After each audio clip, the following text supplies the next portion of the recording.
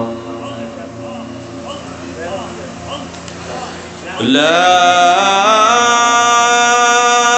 ইলাহা ইল্লাল্লাহু মুহাম্মাদুর রাসূলুল্লাহ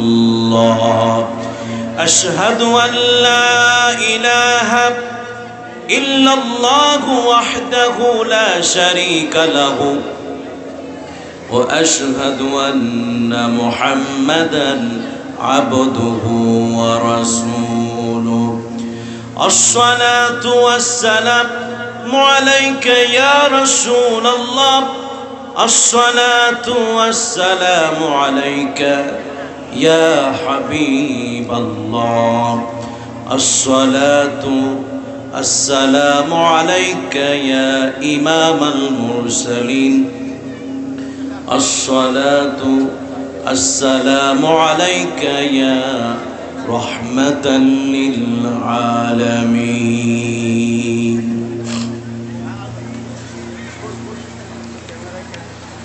মসজিদে আবু বকর রাদিয়াল্লাহু তাআলা আনহু নাহদাতুল উম্মাহ ক্যাডেট মাদ্রাসার উদ্যোগে আয়োজিত আজকে তাফসীরুল কোরআন মাহফিল আজ 4 নভেম্বর 2025 মঙ্গলবার। আজকে আমাদের মাহফিলে যিনি পদার্পণ করে আমাদেরকে ধন্য করবেন, আমরা আজকে অত্যন্ত ভাগ্যবান। উপমহাদেশের প্রখ্যাত আলেমে দ্বীন, আমাদের সকলেরই শ্রদ্ধেয়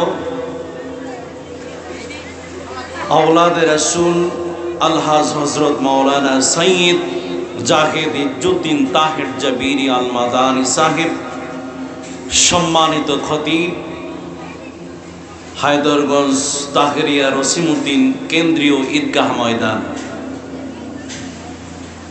আজকের মাহফিলের সম্মানিত শ্রদ্ধাভাজন সভাপতি, আমাদের সকলেরই এলাকার সম্মানিত মুরব্বী আলহাজ মোহাম্মদ আব্দুস সাত্তার পাটোয়ারি সাহেব এবং এই পোস্টারের মধ্যে অনেক অসংখ্য ওলামায়ে কেরাম রয়েছেন, আপনাদের সম্মুখে বয়ান পেশ করবেন ইনশাআল্লাহ। মঞ্চে উপবিষ্ট আছেন সম্মানিত ওলামায়ে কেরাম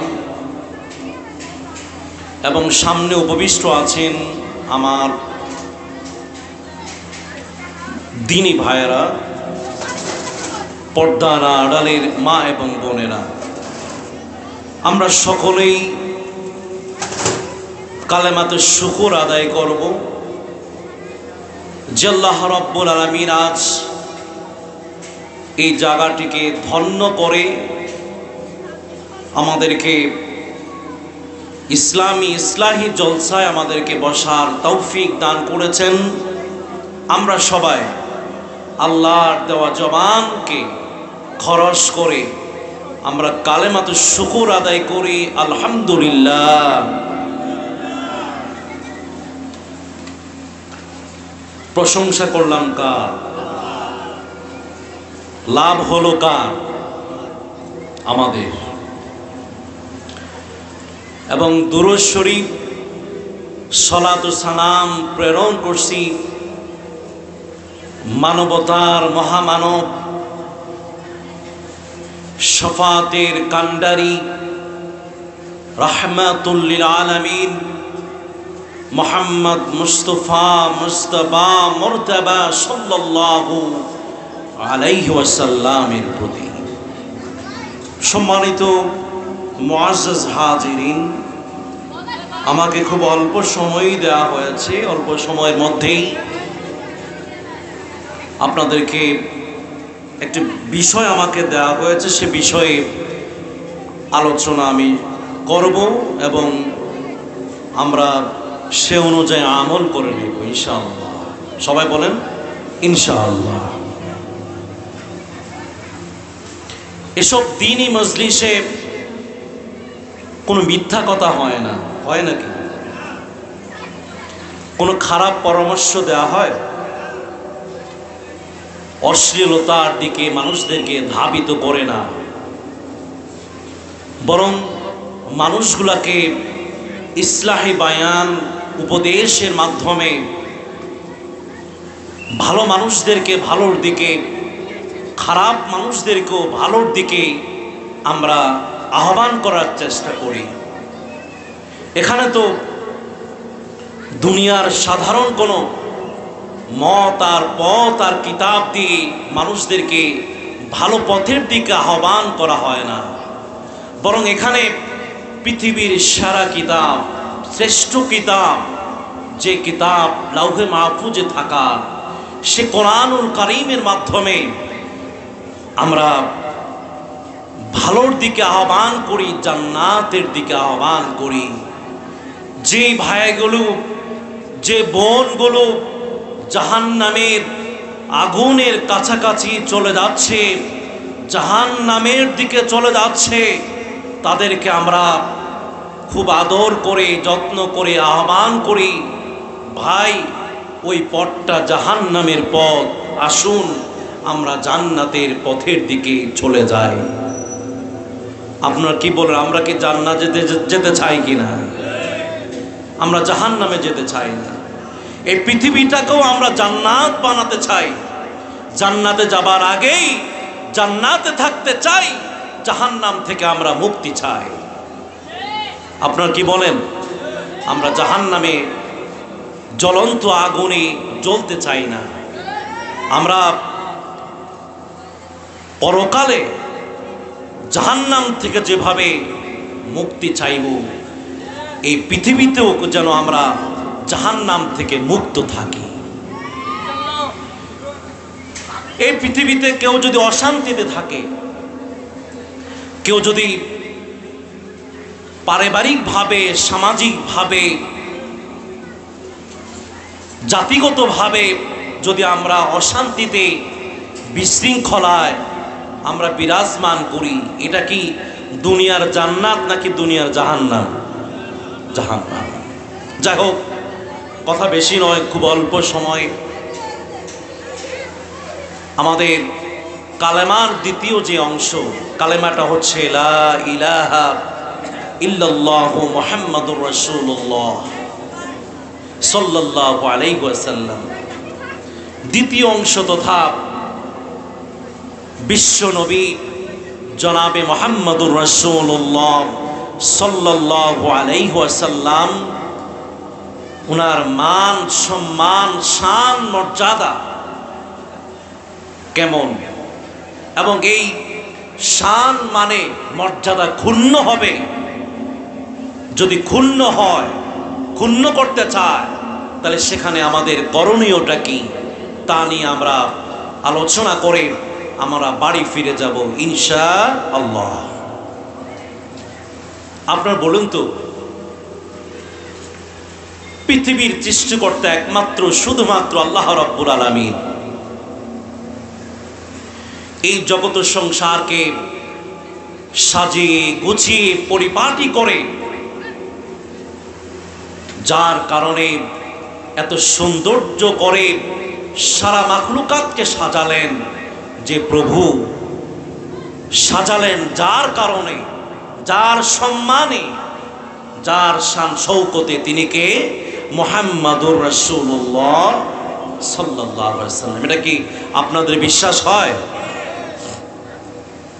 তাহলে আল্লাহর পরে সবচাইতে শ্রেষ্ঠ, সম্মানিত এবং মান, ইজ্জতের শান, মান আকাশ চুম্বি যার, তিনি হচ্ছেন আমাদের সকলেরই জীবনে, মরণে, কবরে, হাসরে, মিজানে, ফলসেরাতে যার সুপারিশ আমরা গ্রহণ করব, সে মুহাম্মাদুর রাসূলুল্লাহ সাল্লাল্লাহু আলাইহি ওয়াসাল্লামের। রাসূলের শান এবং মান বর্ণনা করে রসুলের শান মানকে কেউ কমাতেও পারবে না, বাড়াতেও পারবে না। পারবে নাকি? আল্লাহ রাব্বুল আলামিন বললেন ওয়া রাফা'না লাকা যিকরাক।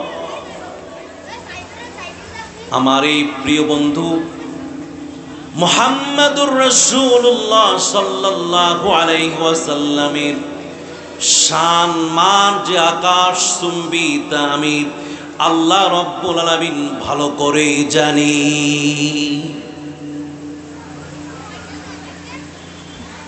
কিন্তু তার মান এবং শান নিয়ে যারা বর্ণনা করবে তাদের মর্যাদা কমবে আর বাড়বে।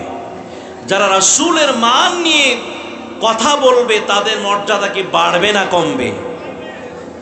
যারা কার্পণ্য করবে, যারা বখিলি করবে, তাদের ইজ্জত কি বাড়বে না কমবে? কমবে, অবশ্যই কমবে। কারণ এত সুপার পাওয়ারের অধিকারী মুহাম্মদুর রাসূলুল্লাহ সাল্লাল্লাহু আলাইহি ওয়াসাল্লাম 1450 বছর আগে আল্লাহর এই দুনিয়ার জমিনে আবির্ভাব ঘটেছিলেন। সেই নবীর সম্মানে, নবীর নাম শোনা মাত্রই আমরা রসুলের প্রতি কি ইজ্জত সম্মান করে সালাম প্রেরণ করি সাল্লাল্লাহু। এটাই হচ্ছে আমার আপনার রসুলকে শান এবং ভালোবাসা দেওয়া, রসুলের সম্মান ভালোবাসা দেবার একটা বহিঃপ্রকাশ, যা আমরা রসুলকে প্রাণ ভরে শ্রদ্ধা করি, সম্মান করি। শ্রদ্ধার সম্মান এটা হবে কালেমার পরিপূর্ণতা। আমরা যে কালেমা পড়েছি, এই কালেমাটুকুন থাকবে কতদিন পর্যন্ত? মৃত্যু পর্যন্ত। যতক্ষণ এই শরীরের রূহ থাকবে ততক্ষণ পর্যন্ত কালেমাটা আমাদের এই রূহের মধ্যে গেঁথে থাকতে হবে। এভাবে থাকলো আর পড়ে গেল স্বাভাবিকভাবে এমন নয়। এটাকে রক্ত, মাংস, হাড্ডির সাথে এমনভাবে মিশ্রিত করে ফেলতে হবে যে আমার জীবনটা, এমনকি মরণটাও আমি কালেমার পিছনে আমি কাটিয়ে দিব ইনশাআল্লাহ।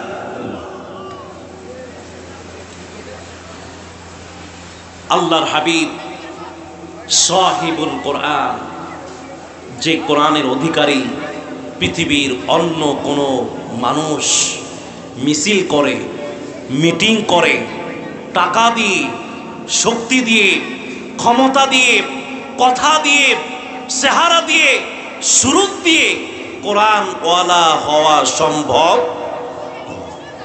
সাহিবুল কোরআন, সাহিবুল মেরাজ, সাহিবুল কাবা, সাহিবুল মদিনা, সাহিবুল শাফাআত, সাহিবুল হাউজে কাউসার, সাহিবুল জান্নাত, কাসিমুল জান্নাত, একমাত্র এই তো সম্মানের অধিকারী ইমামুল মুরসালিন, রাসূলের মধ্যে সেরা, পয়গম্বরদের মধ্যে সেরা, কিতাব পাওয়ার দিকও সেরা কিতাব, সেই সেরা নবী, শ্রেষ্ঠ নবী, নবীদের ভূমিকা, নবীদের উপসংহার, যিনি শুরুতে তৈরি হয়েছিলেন, শেষে যাকে প্রেরণ করা হয়েছে, ইমামুল মুরসালিন, খাতামুন নবিয়্যিন, রাহমাতুল লিল আলামিন মুহাম্মাদুর রাসূলুল্লাহ।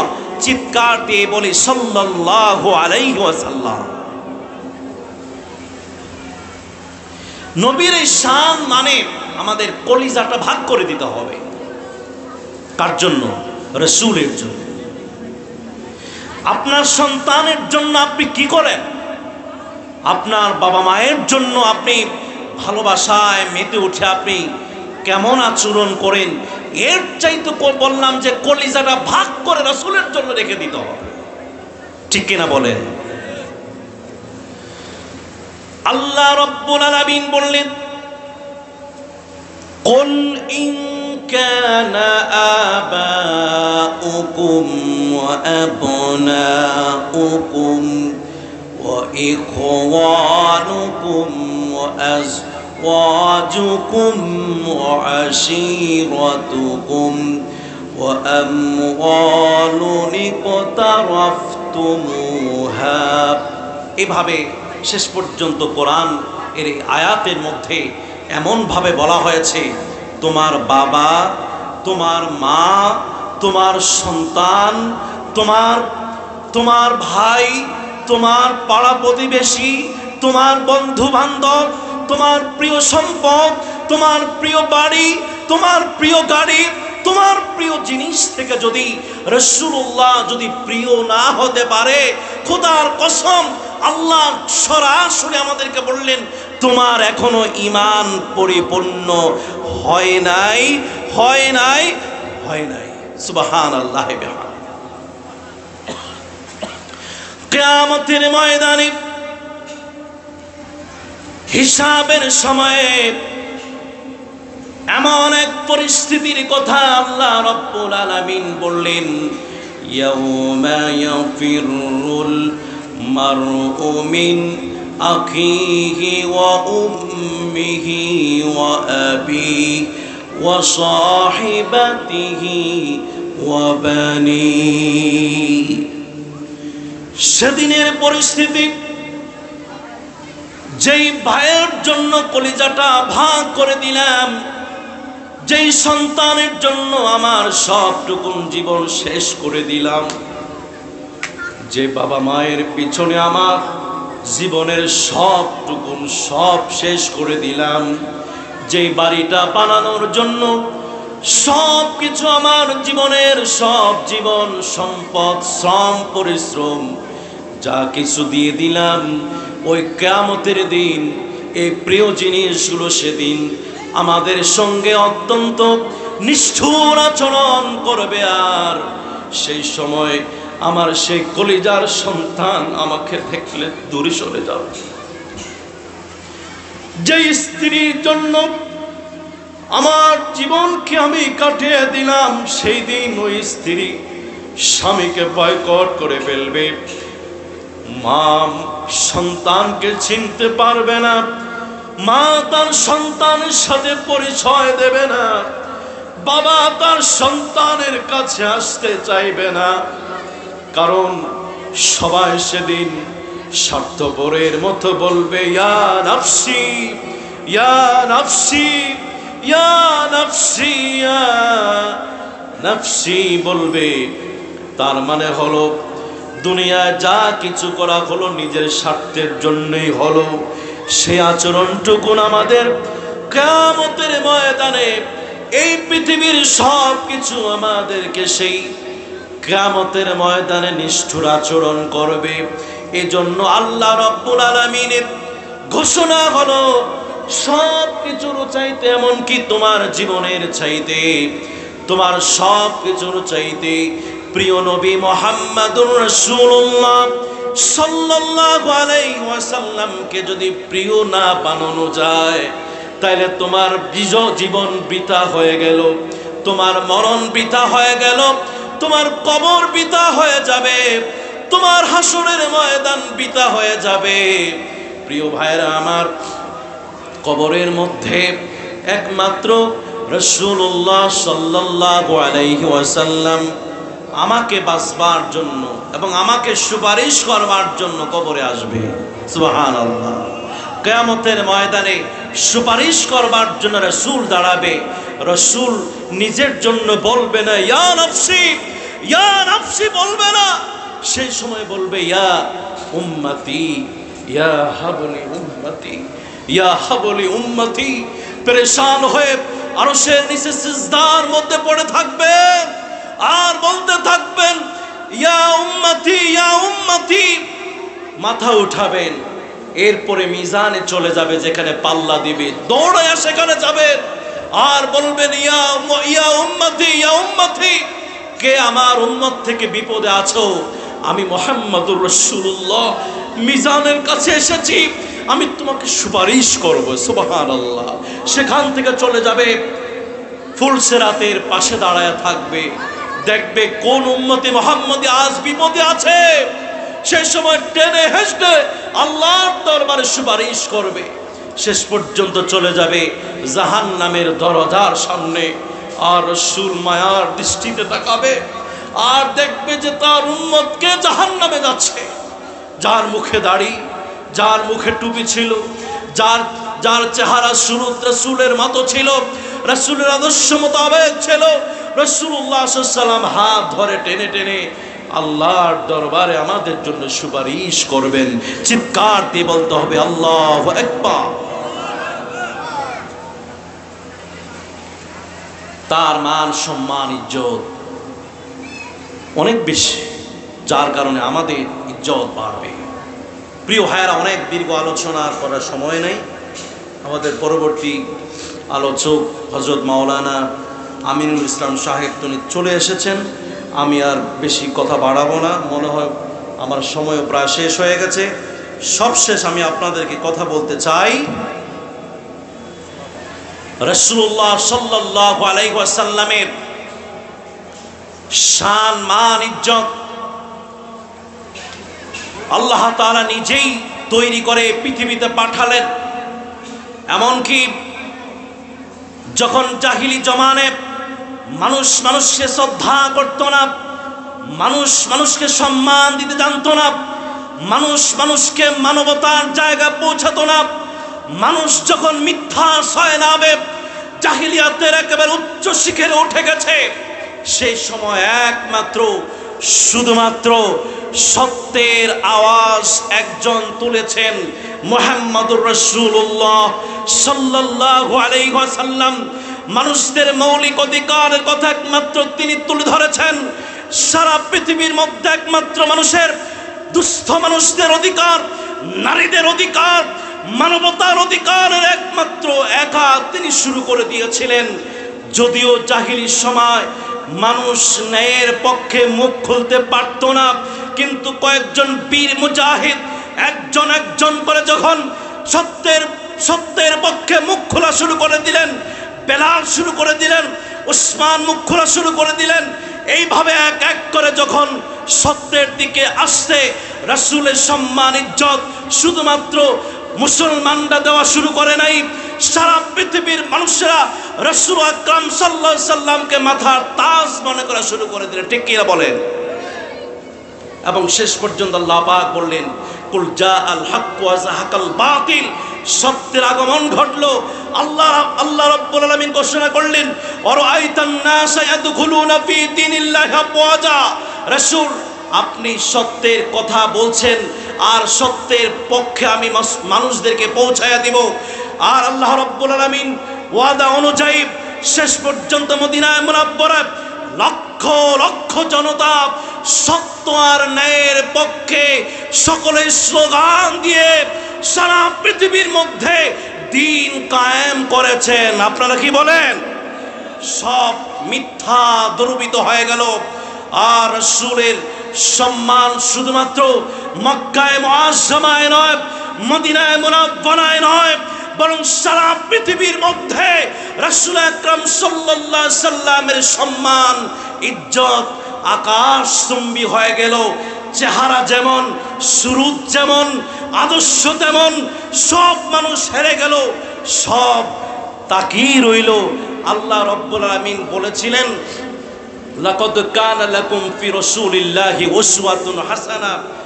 আর সে আদর্শ গ্রহণ করে যখন ইসলামী সমাজ হয়ে গেল, আল্লাহ হাবিব ঘোষণা করলেন, খয়রুল কুরুনি করনি, একমাত্র আমার পক্ষে থাকবার কারণে দুনিয়া যেভাবে তুমি মুক্তি পেয়েছো, ও মুসলমান, কবরে তোমার মুক্তি মিলে যাবে।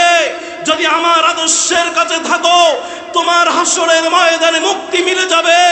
ফুলসিরাতে মুক্তি পেয়ে জাহান্নাম থেকে মুক্তি পেয়ে আমাদের ঠিকানা হয়ে যাবে সেই জান্নাত। আল্লাহ পাক আমাদের সকলকে রাসূলের মান ইজ্জত সম্মান দিয়ে কথা বলার তৌফিক দান করুক, আমিন। সর্বশেষ কথা হলো, রাসূলের মান ক্ষুণ্ণ যেন না হয়, সেদিকে নিজের রক্ত যদি বিলাতে হয়, নিজের জীবন যদি বিলাতে হয়, নিজের মরণ যদি বিলাতে হয়, নিজের সম্পদ যদি বিলাতে হয়, আমরা কি রাসূলের মান ইজ্জত রক্ষার জন্য তা বিলাতে রাজি আছি? আমরা হাত উঠে আল্লাহকে বলি, নারে তাকবীর। আল্লাহ আমাদের সকলকে কবুল আর মঞ্জুর করো। রাসূলের আদর্শ গ্রহণ করে আমাদের এই জীবন কাটাতে চাই। আল্লাহ পাক আমাদেরকে তৌফিক দান করুক। সম্মানিত উপস্থিতি, আমি যা বলেছি বিক্ষিপ্ত কথাগুলি, আপনারা আমার জন্য দোয়া করবেন। বিশেষ করে মরহুম আমার বাবা হযরত মাওলানা মুস্তাফা কামাল রহমতুল্লাহ আলাইহির জন্য দোয়া চেয়ে আমার বক্তব্য এখানে শেষ করলাম। আসসালামু আলাইকুম ওয়া রাহমাতুল্লাহি ওয়া বারাকাতুহু।